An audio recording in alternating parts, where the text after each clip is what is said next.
bonjour à tout le monde, vous êtes sur Limo TV et quant à moi c'est Jean-Pierre.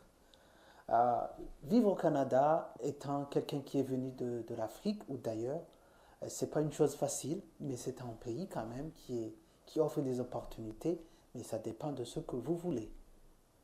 Alors, après ce reportage, nous allons parler de 5 choses qu'il faut savoir avant de venir au Canada.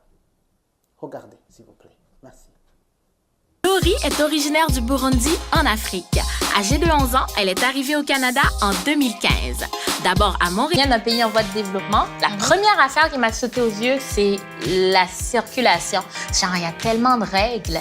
Oui, comme les feux rouge, bleu, jaune, vert, jaune. Et parce qu'au Burundi, il y a ça, mais les gens ne respectent pas ça. Ici, tu le respectes pas, tu as les amendes. Ça laisse vraiment pas de place à la créativité, là, je te comprends. Il y a les feux de circulation en Haïti, mais on passe. On est plus fort que les chars, nous autres. S'adapter à un nouveau pays, c'est quand même un gros défi, hein? Oui. Qu'est-ce qui a été pour toi le plus difficile? Quand j'arrivais ici, je parle pas bien français parce que Burundi, on n'apprend pas trop le français. Et c'était un peu difficile au début. Et la température, il faut dire ça. Passer les journées avec les côtes, pas bien pour toi. Fait que t'avais des attentes avant d'arriver ici, hein? Mais qu'est-ce qui est différent de ce à quoi tu t'attendais? Le Canada, au Burundi, on entend genre c'est le paradis. C'est le paradis, mais il faut travailler, il fait froid. Le temps roule plus vite qu'au Burundi, je trouve. Une journée au Burundi, ça a l'air de quoi? Passer la journée à la plage, sur les lacs, parce qu'il fait trop chaud là-bas. Au Burundi, l'école, c'est soit tu étudies le midi ou le matin, et ici, il faut étudier toute la journée. C'est quelque chose de difficile, mais ça empêche les gens de dormir tout le temps. Ils sont actifs. Qu'est-ce que tu as le droit de faire au Canada, mais qui te serait interdit si tu étais encore au Burundi? Marcher toute seule pendant la nuit. Ah! Ouais. Chez moi, au Burundi, mon père m'empêchait de faire tout ce que je veux. C'est quoi qui est si différent dans le fonctionnement burundais et canadien? Je dirais les couples, parce qu'au Burundi, tu ne verras jamais les gens en couple. Un homme ne montre pas d'affection, un homme protège sa femme et c'est tout. Un homme doit rester avec l'homme, une fille doit rester avec les filles.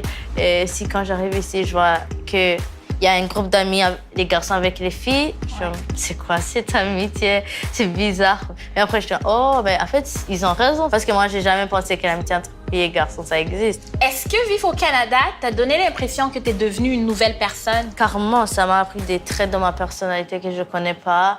Et en fait, ce qui m'a changé, c'est que je suis plus ouverte d'esprit par rapport aux religions, cultures. As-tu l'impression de vivre entre deux cultures? Oui, totalement. Parce que, si je peux dire la vérité, c'est que chez moi, je suis plus la culture de mon pays, alors que dehors, je suis plus la culture canadienne, américaine. Et ce que je trouve totalement cool, parce que je peux apprendre de décoder ce qu'il faut faire. Ils sont partis au mois de septembre 2005.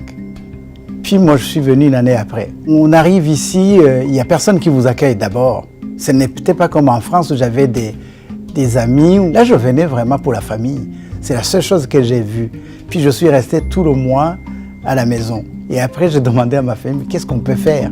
Puis ils m'ont dit, oh, c'est la saison des fraises. On est parti à Saint-Nicolas, c'est un village. Puis là, ce qui m'a beaucoup marqué, choqué pour la première fois, c'est que quand je suis arrivé là, il y avait beaucoup de monde et puis la fermière, la dame qui avait les fraises, qui était propriétaire des champs de fraises, a posé une question et a dit alors, qui est-ce qui a déjà ramassé les fraises? Puis elle ne m'a pas donné la chance de mentir. Mais je me disais, oh, je vais rester quand même, je ne vais pas sortir. Puis au moment où j'hésitais à lever la main, elle dit, vous connaissez tous la règle, les maganés à côté. Puis là, c'est le mot vraiment qui m'a désarçonné. Mais vous voyez, quand vous arrivez, le premier mot d'orgue, vous butez dessus. Puis là, je disais, comment est-ce que je peux m'intégrer dans un pays où le premier mot qui sort, qui me dit quoi faire, je ne comprends même pas. Psychologiquement, j'étais complètement atterré. Et puis c'est à partir de là, j'ai dit, je suis bloqué, il faut que je retourne.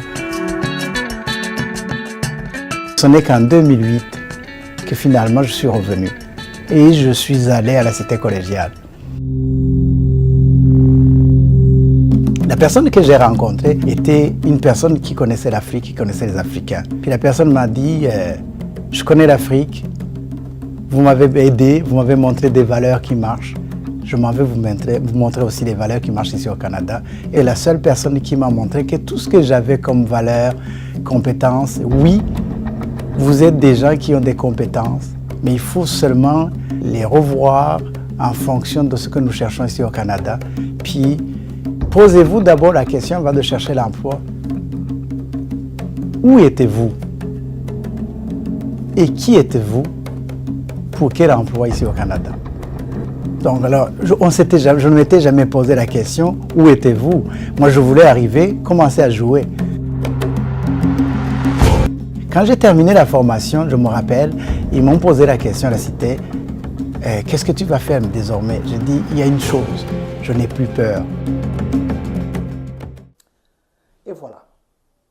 Voilà, vous avez vu, les gens qui viennent ici, il faut savoir qui êtes-vous d'abord? Où est-ce que vous allez? Qu'est-ce que vous voulez? Il y a tant de choses qu'il faut savoir. D'abord, si vous décidez de venir au Canada, vous êtes dans votre pays, il y a des préalables. Premièrement, votre diplôme, n'importe quel diplôme, vous mettez à côté quand vous arrivez au Canada. Vous pouvez refaire les études, on peut évaluer votre diplôme, mais d'abord, vous mettez à côté. Deuxièmement, si vous avez mis à côté votre diplôme, qu'est-ce qu'il faut faire? Il faut travailler. Voilà, il faut vivre. Alors, vous allez faire du n'importe quoi. Il y a la construction, il y a le cleaning, le nettoyage. Il y a tant de choses manuelles, c'est ce que vous allez faire. Et quand même, ça demande une force physique et morale.